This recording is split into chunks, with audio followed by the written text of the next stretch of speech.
Halo teman-teman remaja, yuk segera bergabung di Beer at Home, Gereja Santo Gabriel, Paroki Pulau Gebang.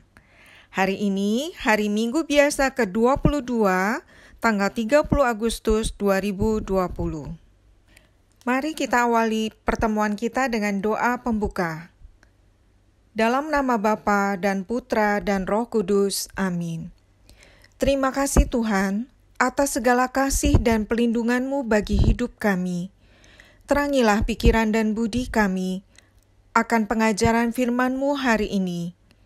Bimbinglah kami ya Tuhan, agar iman kami semakin bertumbuh dan mampu meneladani-Mu dalam sikap hidup kami sehari-hari. Kemuliaan kepada Bapa dan Putra dan Roh Kudus, seperti pada permulaan, sekarang, selalu, dan sepanjang segala abad. Amin. Dalam nama Bapa dan Putra dan Roh Kudus. Amin. Bacaan kita hari ini diambil dari surat Rasul Paulus kepada jemaat di Roma, bab 12 ayat 1 sampai dengan 2. Persembahan yang benar. Karena itu saudara-saudara, demi kemurahan Allah, aku menasihatkan kamu, supaya kamu mempersembahkan tubuhmu sebagai persembahan yang hidup, yang kudus, dan yang berkenan kepada Allah. Itu adalah ibadahmu yang sejati. Janganlah kamu menjadi serupa dengan dunia ini, tetapi berubahlah oleh pembaharuan budimu, sehingga kamu dapat membedakan manakah kehendak Allah, apa yang baik, yang berkenan kepada Allah, dan yang sempurna. Demikianlah sabda Tuhan. Syukur kepada Allah. Teman-teman, mari kita mendengarkan cerita pendek yang diambil dari buku yang berjudul Si Babi Ungu dan Cerita-Cerita Lain, karangan Enid Blyton. Cerita ini berjudul Uang Logam Pak Trasti. Pak Trasti adalah seorang laki-laki tua yang sangat periang dan baik hati. Semua orang menyukainya. Bila hendak membeli gula-gula, orang selalu pergi ke toko Pak Trasti. Pak Trasti menjual kembang gula dan coklat di tokonya. Pada musim panas, di situ juga dijual es krim. Toko Pak Trasti sangat indah dan menarik. Pak Trasti selalu menjaga mutu toko dan barang-barang yang dijualnya. Ia yakin orang takkan merasa kecewa berbelanja di situ.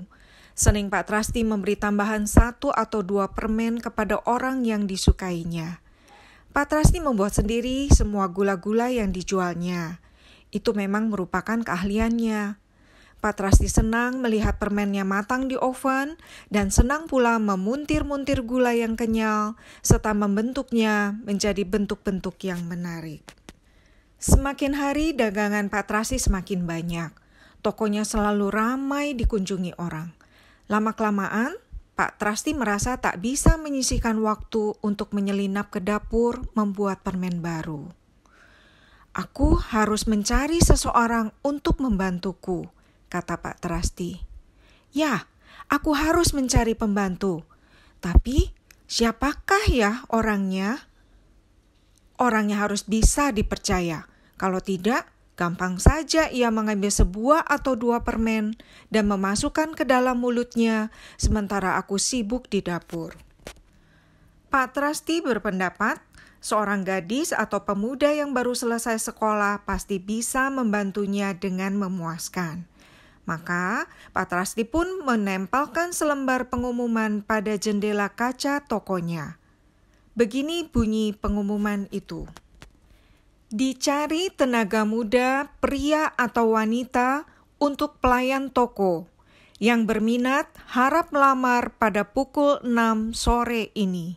Banyak orang yang melihat pengumuman itu dan mereka sangat senang. Menjual kembang gula, alangkah senangnya. Dan lagi, Pak Trasti orangnya baik dan menyenangkan. Tentu senang bekerja di tokonya. Aku akan melamar, kata Sam. Aku juga, kata Joan.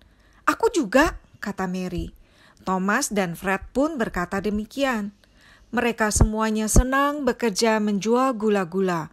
menimbang, dan kemudian memasukkannya ke dalam kantung kertas.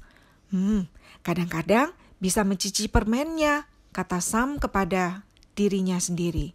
Tak akan ada orang yang tahu. Aku bisa membawa pulang beberapa biji di kantongku, pikir Joan. Pak Trusty takkan tahu. Mereka tak tahu bahwa Pak Trusty berniat hendak menyelidiki dulu siapa di antara mereka yang jujur dan yang tidak. Pak Trusty memang sangat baik dan murah hati, tetapi ia bukan orang bodoh. Kelima anak yang berminat menjadi pelayan toko itu datang ke toko Pak Trusty pada pukul 6 sore. Pak Trusty mengatakan bahwa ia hendak mewawancarai mereka satu persatu di dalam kantornya. Yang mendapat giliran pertama adalah Sam. Pak Trusty menanyakan berapa umurnya dan bagaimana rapotnya yang terakhir. Lalu Pak Trusty berkata, "Maafkan aku sebentar, Nak, ada sesuatu yang harus kulihat di dapur." Pak Trusty keluar, pintu ruang kantornya ditutupnya. Tiba-tiba, Sam melihat sesuatu yang berkilau-kilauan di atas permadani. Ternyata benda itu sebuah uang logam. Sam seolah tak percaya memandangnya. Dengan uang itu, ia bisa membeli sebatang coklat besar. Rupanya uang itu terjatuh dari saku Pak Trusty. Yah, apa artinya uang itu buat Pak Trusty yang sudah kaya? Nilainya tak seberapa memang. Tapi buat Sam uang senilai itu sangat banyak artinya. Sam membungkuk dan dengan cepat mengambil uang logam tadi. Dimasukkannya uang itu ke dalam saku bajunya. Tak lama kemudian Pak Trusty membuka pintu dan masuk kembali ke ruang kantornya. "Maafkan aku, Nak, kau jadi terpaksa menunggu," katanya. "Kulihat di luar masih banyak yang lain. Akan kuwawancarai dulu semuanya sebelum kuputuskan yang mana yang hendak kuterima bekerja di tokoku. Tunggulah sebentar di luar." Berikutnya adalah giliran Joan. Ia ditanyai pertanyaan yang sama seperti yang ditanyakan kepada Sam. Lalu Pak Trusty meninggalkannya sendirian di kantornya. Pintu kantor ditutupnya. Tiba-tiba, Joan melihat sekeping uang logam berkilau di atas permadani. "Aku tak boleh mengambilnya," pikir gadis itu. "Biarkan saja di situ." Tapi rupanya Pak Trusty tak tahu uangnya jatuh. Aku bisa membeli permen dengan uang itu. Joan membungkuk, mengambil kepingan uang logam tadi. Tak lama kemudian, Pak Trusty masuk lagi ke kantornya dan memanggil Thomas. Hal yang sama terjadi lagi. Thomas mengambil kepingan uang logam yang dilihatnya terjatuh di atas permadani dan cepat-cepat memasukkannya ke dalam sakunya, sementara Pak Trusty keluar meninggalkan ruang kantornya. Kemudian tiba giliran Fred. Fred pun ditanyai pertanyaan yang sama. Pak Trusty keluar dari ruang kantornya dan Fred melihat sekeping uang logam di atas permadani. Diambilnya uang itu dan dimasukkannya ke dalam sakunya. Tetapi ia lalu merasa takut. Ia sadar bahwa perbuatannya itu sama saja dengan mencuri.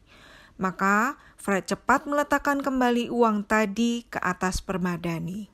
Tapi, Pak Trusty takkan tahu. Cepat ia mengambilnya lagi dan memasukkan ke dalam sakunya persis sesaat sebelum Pak Trusty muncul. "Yah," kata Pak Trusty, wajahnya nampak murung. "Tinggal seorang lagi yang harus kuwawancarai. Tapi kelihatannya tak seorang pun berkenan di hatiku." Pak Trusty memanggil Mary. "Masuklah Mary, sekarang giliranmu." Pak Trusty menanyai Mary seperti kawan-kawannya tadi. Dan sekali lagi ia keluar dari ruang kantornya. Mary melihat uang logam di atas permadani. Diambilnya uang itu lalu diamat-amatinya. Pak Trusty kembali. Lelaki itu mengeluh ketika melihat uang logamnya hilang lagi. "Apakah semua anak sekarang ini tidak ada yang jujur?" "Pak Trusty, aku menemukan uang ini di lantai," ujar Mary sambil memberikan kepingan uang logam yang ditemukannya kepada Pak Trusty. "Mungkin terjatuh dari kantung Bapak." "Oh, terima kasih." Pak Trasti berkata dengan sangat gembira, "Aku senang bertemu anak yang betul-betul jujur seperti kau, Nak. Kau kuterima bekerja di tokoku. Nanti kuajari kau membuat gula-gula dan permen coklat. Siapa tahu, kelak kau bisa mendirikan pabrik gula-gula dan mempunyai toko sendiri." "Apakah Bapak merasa yakin saya bisa bekerja dengan memuaskan?" tanya Mary malu-malu. "Pasti," sahut Pak Trasti. "Yang penting aku bisa mempercayaimu, Nak. Tak ada gunanya dibantu oleh orang yang tak bisa dipercaya. Datanglah besok. Kau boleh mulai bekerja besok." Mary berlari keluar. Diceritakannya pengalamannya kepada teman-temannya yang sedang menunggu. Keempat teman Mary ingat akan uang logam yang mereka ambil dan ada dalam saku mereka sekarang. Wajah mereka menjadi merah padam. Pak Trasti keluar. "Mary yang kupilih jadi pelayan di tokoku," katanya sambil tersenyum kepada Mary. "Ada sesuatu yang ingin kukatakan kepada yang lainnya. Cuma orang yang jujur yang berhak mendapat pekerjaan. Betapa sayangnya, gara-gara sekeping uang logam yang tak seberapa artinya, kalian tak mendapatkan pekerjaan." Memang benar bukan? Pak Trasti tahu bahwa orang yang berani mencuri betapapun sedikitnya, lama-lama akan berani mencuri lebih banyak dan lebih banyak lagi. Itu tentu saja kalau orang tadi tidak cepat sadar atau disadarkan bahwa mencuri itu perbuatan yang buruk dan tak boleh dilakukan. Pak Trasti sangat cerdik bukan? Dengan beberapa keping uang logam, ia tahu mana orang yang jujur dan mana yang tidak.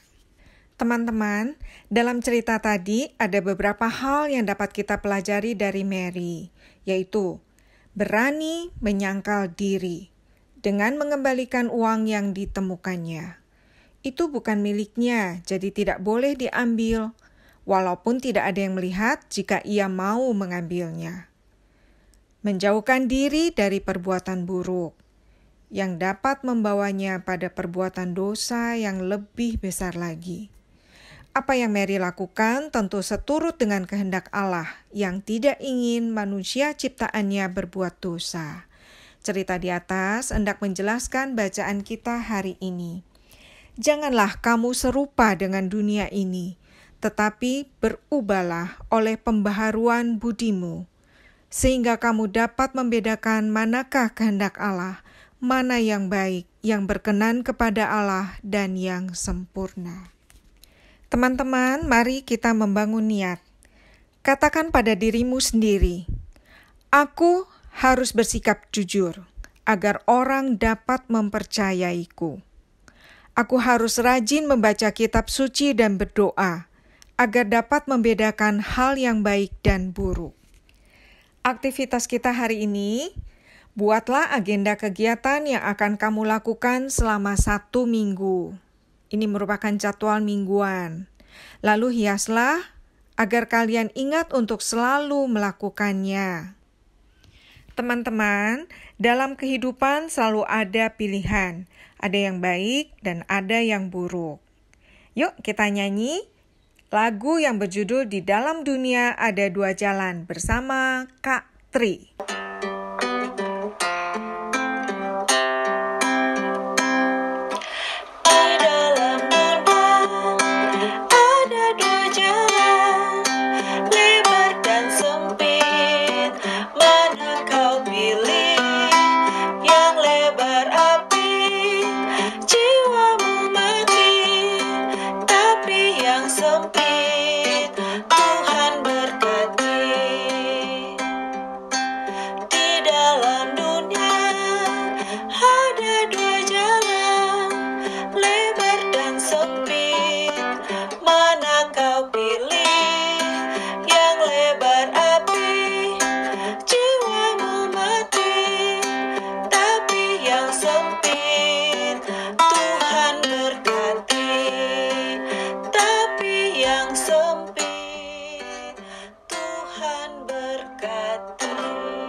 Teman-teman, pertemuan kita sudah selesai. Mari kita akhiri dengan doa penutup.